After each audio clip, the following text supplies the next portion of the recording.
انسان زندگی میں جب جدوجہد کرتا ہے، کوشش کرتا ہے، وہ بہت سارے دنیاوی اسباب اختیار کرتا ہے، جتنی عقل اللہ نے دی ہوتی ہے اس عقل کا بھی وہ استعمال کرتا ہے، کوشش کرتا ہے کہ کچھ اچیو کر سکے زندگی میں، کچھ مقاصد کا حصول اسے میسر آئے۔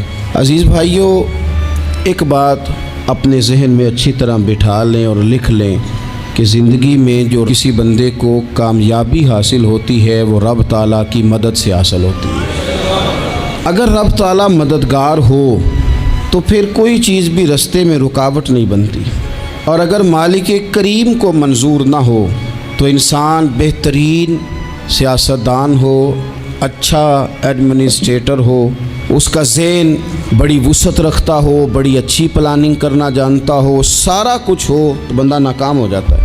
مسلمانوں کو جتنی کامیابیاں ملیں ان کا پس منظر صرف اتنا تھا کہ اللہ تبارک و تعالیٰ نے اپنے بندوں کی مدد فرمائی، اور اب تعالیٰ نے قرآن مجید میں اس حقیقت کا بیان کیا، فرمایا بل اللہ مولاکم، فرمایا بلکہ اللہ تمہارا مولا ہے، وَهُوَ خَيْرُ النَّاصِرِينَ، اور وہ بہترین مددگار ہے۔ وہ جو رب تمہارا مولا ہے وہ بہترین مددگار ہے، اور اگر وہ مدد کرے تمہاری، سورہ آل عمران میں آگے جا کے ارشاد فرمایا اگر اللہ مدد کرے تو پھر تم پر کوئی غالب نہیں آ سکتا، اور اگر وہ تمہاری مدد چھوڑ دے تو پھر کوئی تمہاری مدد کر سکتا، کوئی مدد نہیں کر سکتا۔ بدر کی جنگ بھی اور فتح مکہ بھی رمضان المبارک میں ہوا ہے۔ میں دونوں پر غور کر رہا تھا تو ایک نیا مضمون میرے ذہن میں آنے لگا۔ بدر کی جو جنگ ہے اس میں بھی ایک عجیب انقلاب آیا ہے کہ 313 نے 1000 سے مقابلہ کیا، اور جن 1000 سے مقابلہ کیا وہ اسلحے سے لیس تھے، اور یہ جو 313 ہیں ان کے پاس 6 زرہیں، 8 تلواریں، چند گھوڑے، لیکن اللہ نے کامیابی دی تو خود رب نے بیان کیا کس طرح دی، فرمایا وَلَقَدْ نَصَرَكُمُ اللَّهُ بِبَدْرٍ وَأَنْتُمْ أَذِلَّةٌ۔ وہ کامیابی اس طرح ملی ہے کہ رب نے تمہاری مدد کی تھی، تم تو کمزور تھے، اللہ نے بدر میں تمہاری مدد کی، تم جیت گئے۔ وَلَقَدْ نَصَرَكُمُ اللَّهُ بِبَدْرٍ وَأَنْتُمْ أَذِلَّةٌ، اللہ نے بدر میں تمہاری مدد کی، تم تو کمزور تھے۔ پھر فتح مکہ نصیب ہوئی تو اس میں بھی بہترین منصوبہ بندی نبی پاک علیہ السلام نے فرمائی، بہترین حکمت عملی حضور نے اپنائی، لیکن ہمیں جو اللہ رسول نے بات سمجھائی وہ کیا ہے؟ اذا جاء نصر اللہ والفتح، فرمایا جب اللہ کی مدد آئی اور فتح نصیب ہو گئی۔ یہ اللہ نے مدد فرمائی تمہاری، یہاں بھی فتح مکہ بھی اللہ کی مدد سے، جنگ بدر بھی اللہ کی مدد سے۔ وہ جو مدد ہے اللہ تعالیٰ کی، جب وہ ہم یہ کرتے ہیں کہ ہم اپنی ساری زندگی سیاست کی نظر کر دیں، ہماری سیاست صرف ملک میں نہیں ہوتی، ہماری سیاست خاندان میں بھی ہوتی ہے، ہم گھر کے اندر بھی سیاست کرتے ہیں، ہم کسی خاص طریقے سے لوگوں کو اپنے پیچھے چلانا چاہتے ہیں، ہم ایک خاص اسلوب اختیار کرتے ہیں کہ لوگ ہمارے پیچھے چلیں۔ اس کا نقصان ہمیں یہ ہوتا ہے کہ سیاست جو ہوتی ہے یہ شطرنج کے ہیر پھیر کی طرح ہوتی ہے، تو اس کے راز بڑی جلدی کھلنے لگ جاتے ہیں، پتہ چل جاتا ہے کہ بندہ مخلص نہیں تھا، سیاست کر رہا تھا، طریقے سلیقے سے اس نے جوڑ کے رکھا ہوا تھا۔ ہم ہر جگہ سیاست کے بل بوتے پر چیزوں کو لے کے چلنا چاہتے ہیں، سیاستیں ناکام ہو جاتی ہیں، سیانے لوگ فیل ہو جاتے ہیں، بچتا صرف وہی ہے جس کے پیچھے رب تعالیٰ کی مدد شامل حال ہوتی ہے۔ اپنی زندگی کے اندر ہم جو کچھ بھی کر رہے ہیں، جس شعبے سے بھی ہمارا تعلق ہے، آج ہم نے اس بات پہ غور کرنا ہے کہ پہلے تو یہ غور کر لیں کہ جو کام ہم کر رہے ہیں کیا وہ کام ایسا ہے کہ اس میں اللہ کی مدد ہمیں ملے گی؟ اگر آپ کوئی معاذ اللہ ناجائز کام کر رہے ہیں، فعل حرام کا ارتکاب کر رہے ہیں، تو اس میں تو مدد الہی آئے گی نہیں۔ پہلے تو یہ دیکھیں جو کر رہے ہیں وہ کام مدد الہی والا ہے، اور اگر اللہ تعالیٰ کی مدد والا وہ کام ہے پھر اس پر غور کریں کہ کیا ہم نے مالک سے مدد کا سوال کیا ہے، ہمیں مدد میسر آ رہی ہے۔ وہ میں نے بزرگوں سے ایک بات سنی تھی، وہ بڑی یاد رہ گئی۔ وہ فرمایا کرتے تھے قابلیت بھی بڑی چیز ہے لیکن قبولیت سب سے بڑی چیز ہے۔ قابل ہونا بھی بڑی بات ہے لیکن زیادہ بڑی بات یہ ہے کہ اس کی بارگاہ میں قبول بھی ہے کہ نہیں۔ اپنی زندگی میں اللہ کی مدد کی طرف بڑھیں،